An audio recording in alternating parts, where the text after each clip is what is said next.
it's discussed Nigeria once more on African Free Press Television, and obviously it's always interesting, like I say, that when we talk about their country, Nigeria, there's always something, very different and special about us. Today, in a very special way, we'll be looking at one of the most important group of people, folk, in Nigeria. Talk about the Nigerian youth. Today we'll be taking on look at their status as they are in this country, their challenges, and then the prospects going forward. Today with me to take on this important issue in the studio today is Mr. Onyii Umejiburu, who is a youth activist. You're welcome to the program. Thank you. Now, it's very interesting, when we talk about the youths of Nigeria. How can you describe them, an average youth today in the country? What do you think goes round in his brain? Considering what, I won't call it a direct pressure, but the little pressure they go through, I think the average Nigerian youth is a strong-willed human being who is very optimistic that something good will come up lightly. Although so many of them display activities that may contradict their inner view, but deep down they don't give up. They are still in one way or the other strong persons who are living with optimism that something good may come up. Yeah, obviously, it's very interesting to hear you make that point. It's describing us, because actually we are the youths. Oh, yeah. Actually, we've not got up to that level. We're still looking up for something better, and it's really interesting to hear you say that. It brings me down to say that when you look at statistics, or obviously some assumptions based on facts. Yeah. You see that the Nigerian youth today they have been described as among the most creative group of people we have around the globe. But you find out that inner will, that's optimism that they show out, whichever way, and the creativity that is always aligned to their behavior. You don't always see it play out properly. Talk of in the country, talk of entrepreneurship, talk of different sectors that they can actually channel their optimism and creativity. What do you think is the problem? What do you think? Why do you think they are not channeling it properly? Making use of that virtue. Well, actually, some do. I will say so.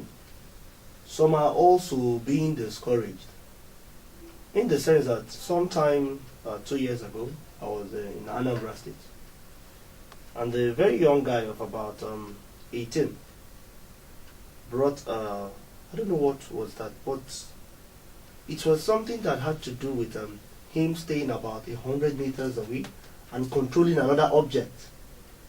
So now, it only marveled the very few persons, but the man he came to present it to was very not concerned about that. He didn't want details.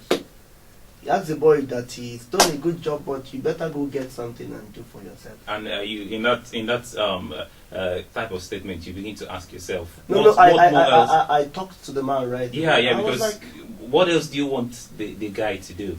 What else? We talk of education. It's obviously something he learns from the school, maybe as an engineer or something. Something related to that. No, that boy didn't even go. No, go he to school. Doesn't have the formal education. Education, but from the little, because I took out some time to discuss with him. He was not teaching me about the components because I was never a science student. Yeah. So, but the little he showed me was about the basic sciences. I put this together. I was moved. Actually, I bought him lunch that day. Yes, Very lunch was on me that day, just to encourage him the little life. But the main principle, the person he came for, did not buy that idea. He didn't say the reason why he should even find out what this boy had.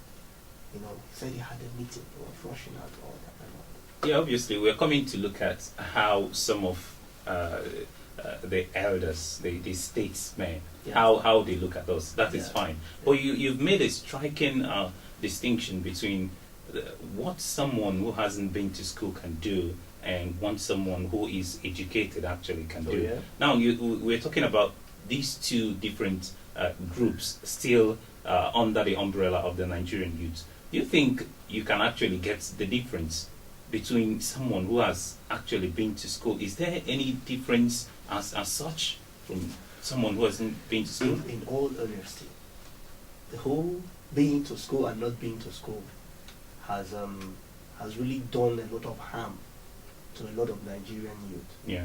A lot of them have their wonderful ideas. A lot of them have their creativity. A lot of them have what they've been thinking and imagining on how to produce, on how to go about. But now when their friends come and say, oh, you can do this, oh, but he's not a graduate. That alone is a psychological depression for so many of them. And you find out that most of them now rush back into the university and start messing up. It's not their calling, it's not their passion. And when they come out again, you ask them, please, that slippers you made for me before you went to the university, can you still do it? Say, no, that was before I went to the university. Now I'm a graduate. It's really interesting. I don't know if it's more of orientation or how we do our things. Because I've actually, when I was in London, I've actually met two top bank managers who dropped out from school at college. So basically, they were groomed into the positions they wanted them to be. That's those who groomed them actually. So you find out it's actually true. It's psychologically a burden on someone to say to describe a person as not being a graduate in this sphere. But part of the challenges actually we face is that you find out that some say we don't have the enabling environment. We don't have the enabling environment to get some of these things. Take, for instance, your friend you met when you went to Anambra. Yeah, you could say that maybe if he were to be somewhere in China, he would have the necessary environment to get that is little crafty so and so and creativity to the next level. Oh yeah. You know, so what do you have to say about Nigeria not giving the government, not giving the youths the enabling environment, at least, even if the employment is not there? Well, when you say government, I will attack the government not as an entity, but as leadership. That's what I will attack government as now. I will look at the government as leadership, right? Now, our leaders, so many of them didn't go through what you and I are going through now. So many of them just came out from the university in those days and they were given the job, and all their life it's been government taking care of them from one step to the other, and they retire as big people and they go home. They never had that hungry moment. They never had that unemployment moment. They never had that moment where they are not sure of their next meal. Do a serious thinking. It's always been easy for them. So when you discuss with some of them, these things look strange to them. They don't see it the way you see it. They see that in fact they don't even understand. And when they don't understand, it will be very hard for them to understand the necessity of creating an enabling environment, because they don't even understand. It's funny that you don't have a job to some of them. They never wrote more than 2 exams or tests, aptitude tests to get jobs. And you know, it's there is always this funny thing, Bo. Yeah. I remember all our parents, we used to say it when we were small, Oh, yeah. all our parents were always taking first Oh class. yeah, that's what they will tell us. They all took first positions, and all of them. Well, I think it was what the country was before now. Maybe in their own time, that it was that easy for them. Maybe they never had about 60 million youth. Of course, there were very few, and very few of them went to the university then, and at least a good number of them got something doing, and they are those ones that we are seeing now as our leaders, who, funny enough, some of them at their very old age won't want to give a chance for someone else to come in and express their own views. So the enabling environment from the government side, before they can understand what to do for the youth, I think they have to call the youth in. have a one-on-one with few persons who feel this way from every, because even in the youth thing, we have cadres, we have different sectors. We have a youth who is doing well in business, who is already employed somewhere. They need to hear from those people. Before you can, there's something I learned at the National Institute for Policy and Strategic Studies about the latest model for policy formulation. I don't know if they are using that in the country. Oh, of course, that's a 2014 idea. I think my class I came across that somewhere. Somewhere. Yeah. Oh, beautiful. I think that was under one of your accounts, actually. Okay, that's good. Now, if that in that model, you are taught that before you bring up any policy, you have to involve every person who is or who has something to do with that policy. Both the person you're formulating the policy for, you call the person, hey, we want to do this. The common sense of Ben Murabru's. I think actually that's... We want to do this for you. How do you say this? Do you buy this idea?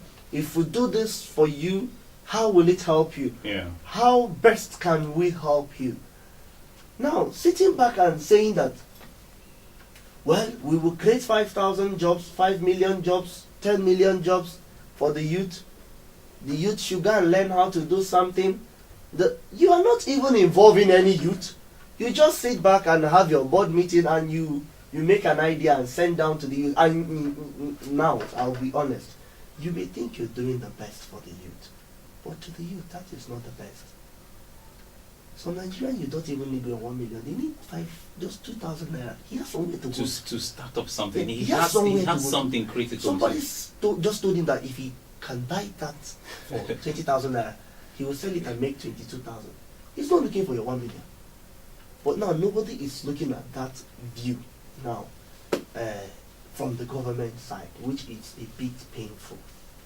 Yes, I know why I'm saying this, because they always think that they are doing their best. I understand. In all honesty, they may be doing their best, but you can't tell me where I'm hot. Yeah. I will tell you where I'm hot. Obviously. And that's where I will need your help. Yeah. You don't just come and say, I know you must be hot in the leg, Yeah. so I have to treat your leg. Yeah. No, I will tell you, it's my hand, it's my back. Then from there we can start something. All right, it's been an interesting session on African Free Press Television, a very interesting episode, and we've been taking on the Nigerian youth, our challenges and prospects. And today I've been discussing that with Mr. Onyii Umejiburu. Now, let's get a little bit forward. There is this notion I always have in mind. Okay. Some of us actually, like you say, we look very, very far. We look far. Like today, if I see someone who has a G card, I feel, oh goodness God, when will I have this?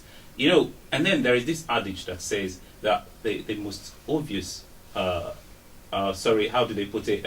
The best options could be the most obvious ones, if I got that correct. Some of us don't look at our immediate environment. How can we exploit what we have immediately, before going towards that direction? Do you think some of our youths actually look at our immediate environment and their immediate environment to see how they can utilize at least the God-given elements they have around them? Actually, that is also another problem. Because we have those obviously who are creative, who wants to do this, do that. But you also have others who just want to grab the jigger. Exactly. I love the jigger. That's what I love it too. Okay, now the truth is this: a lot too are not looking into this. When I was in the university, in my second year of study, fortunately for me, I was the only student living in a big apartment. Yeah. My neighbors all were either bankers or staff to different organizations. So I found out that I finished my lectures mainly at 2 p.m. and I get home between 2:30 to 6 p.m. 7 p.m. I don't do much, read for an hour, but I was always a midnight reader. So and I said to myself, what do I do to at least put 1,000 naira in my pocket every weekend? I noticed that those bankers don't have time to wash their clothes or to iron them even when they wash. but I needed to protect my ego Exactly. too. You know. I knew you back then. oh, please. But what I did was I said to them, well, if you can wash your clothes, I can iron for you. And so many were like, okay, because the problem is not washing, it's time to iron. I said, no problem, I'll just do it for you. And now the first guy brought his lot, I did a wonderful job. He paid 500 for about 5 shirts. I know in those days, 500 could buy me a packet of pig meal. Obviously. And that would last for a week or two, depending on how often your friends visited, They know when you have meal. That's when they visit. So that helped me for like a period of 6 months. I could do a lot of things, from there, with my ego protected too. But I could do some things. Now, when a friend of mine visited, he was like, "What the hell are you doing?" So a laundry man. I said, "Well, it's not a." But obviously, very interesting. That person would obviously go to your cupboard or whatever. No, he was always doing. He was always making the milk. No, the milk. The milk. The guy has this particular love for milk, so he was always going for my milk. But now, I was able to look at that little environment and harness it. Look at how you. So many don't have that orientation. Now, I might have been fortunate that over time, with experience and things I've seen at a young age, I understood that instead of lying down and sleeping too much, I could do this little to make this, It was like a favor. I was doing them a favor because of the way I came, but they were paying for that favor. But to them, I was doing them a great deal, but to me, their money was important to me. Now, a lot of youth don't even have that orientation. A lot of youth believe that these things should come to them. A lot of youths believe that after graduation, he will write the exam and test an aptitude test and up and down and that before he now gets job in the biggest company in West Africa. Yeah. And he will now be paid 1 million a month, and before you know it, he will do one thing and he will now buy the jigad. And that is like building mansion in the army, for crying out loud. And that's where they need to look at. See, this is reality. And the whole youth thing. I think after the age of 35, going to 40, you're no longer that youth. Unfortunately, I can see my director punching me in the eye actually. But before I let you go, Mr. Onyii, what do you think is the way forward? What advice do you have to some of us out there who obviously are not keen into the things you're saying? Now, the truth is this: there is no food in anybody's table anymore. We have to face the reality. The average Nigerian youth should be strong-willed, and they should go out and find out that which they can do no matter how little. That's there. Yeah, obviously we would have to take that advice from our youth activist, Mr. Onyii Umejiburu. Thank you for joining us on the show today. We've been discussing Nigeria on African Free Press Television, and today we looked at ourselves, actually. We looked at the Nigerian youth, our status, our challenges, our prospects, how we can be better for ourselves, basically not depending on the government. And it's been an interesting session. You can always visit our website at www.africanfreepress.com. Follow us on Twitter at African Free Press, like our Facebook page at African Free Press, and subscribe to our YouTube channel at African Free Press. From me, Leo Oketa, and the whole team in the studio, it's a very good day to you. Do enjoy the rest of your day.